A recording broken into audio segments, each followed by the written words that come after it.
Assalamualaikum warahmatullahi wabarakatuh. Selamat pagi, salam sejahtera bagi kita semua. Shalom, Om Swastiastu, Namo Buddhaya, salam kebajikan. Bapak, Ibu, dan saudara-saudara sekalian, sebangsa dan setanah air. Seluruh rakyat Indonesia yang saya cintai dan saya banggakan, hadirin yang berbahagia. Pertama-tama, marilah kita panjatkan puji syukur kepada Tuhan Yang Maha Esa. Saya Cynthia Chen sebagai ahli dalam bidang pembangunan integritas. Sebelumnya, saya ingin mengucapkan terima kasih kepada Bapak, Ibu, Saudara yang telah meluangkan waktu untuk hadir dalam pidato memperingati Hari Anti Korupsi Sedunia. Dengan pidato ini, saya ingin mengajak masyarakat Indonesia untuk mengenal lebih dalam tentang korupsi, agar tercipta generasi yang sadar akan bahayanya serta memahami konsekuensi yang akan dihadapi.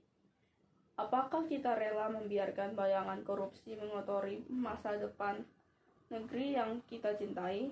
Ataukah kita bersama-sama menegakkan nilai-nilai kejujuran sebagai fondasi yang kokoh untuk membangun masa depan yang lebih bersih dan berintegritas?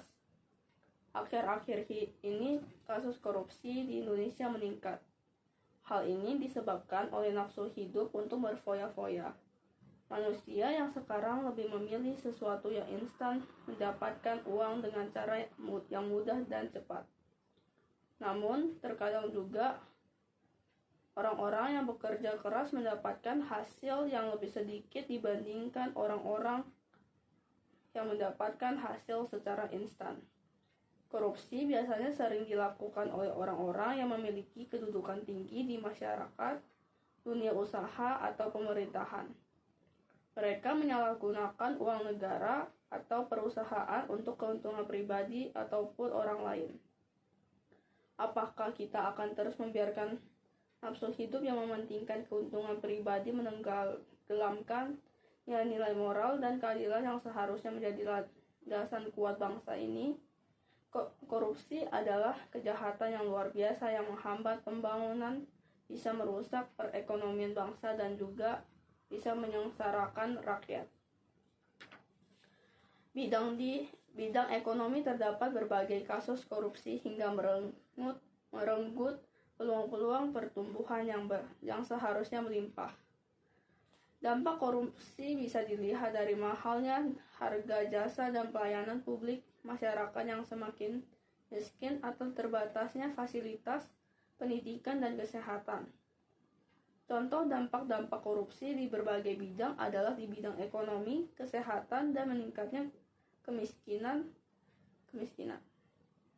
Apakah kita akan terus membiarkan bayangan korupsi menghantuiku, atau akan bersama-sama menorehkan garis batas yang tegas untuk masa depan yang jauh lebih bersih? Pertama, dampak korupsi di bidang ekonomi. Korupsi berdampak buruk pada perekonomian sebuah negara, salah satunya pertumbuhan ekonomi yang lambat akibat dari efek rendahnya tingkat investasi.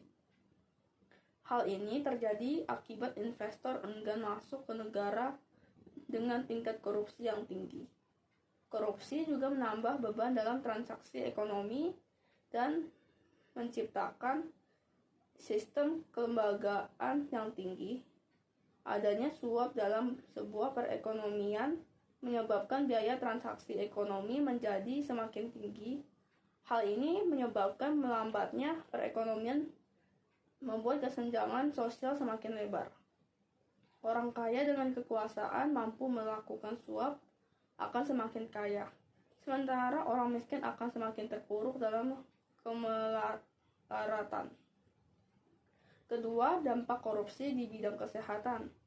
Di masa pandemi COVID-19 seperti tahun 2020, korupsi di bidang kesehatan akan semakin terasa dampaknya. Korupsi proyek dan anggaran kesehatan kerap terjadi di antara pejabat pemerintah, bahkan menteri.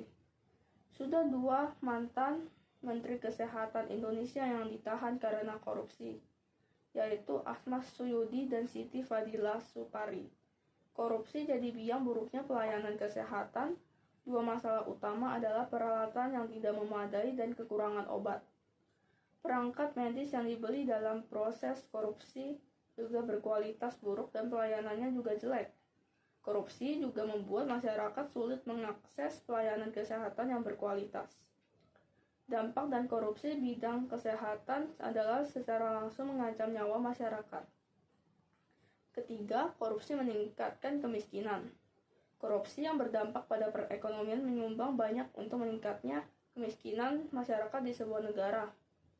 Dampak korupsi melalui pertumbuhan ekonomi adalah kemiskinan absolut. Kemiskinan absolut adalah warga dengan pendapatan di bawah garis kemiskinan untuk dapat hidup dan bekerja lebih layak. Sementara dampak korupsi terhadap ketimpangan pendapatan memunculkan kemiskinan relatif. Kemiskinan relatif merupakan kemiskinan yang terjadi karena pengaruh kebijakan yang dapat menyebabkan ketimpangan pendapatan. Korupsi yang terus-menerus yang akan memunculkan kemiskinan masyarakat. Korupsi akan membuat masyarakat miskin semakin menderita dengan mahalnya harga pelayanan publik dan kesehatan. Saya ajak saudara-saudara sekalian untuk hidup sesuai kemampuan kita masing-masing dan selalu bersyukur atas apa yang kita hasilkan dari diri kita sendiri.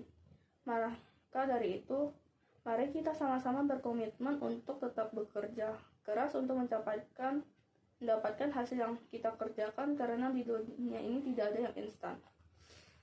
Sekian pidato yang dapat saya sampaikan pada kesempatan kali ini.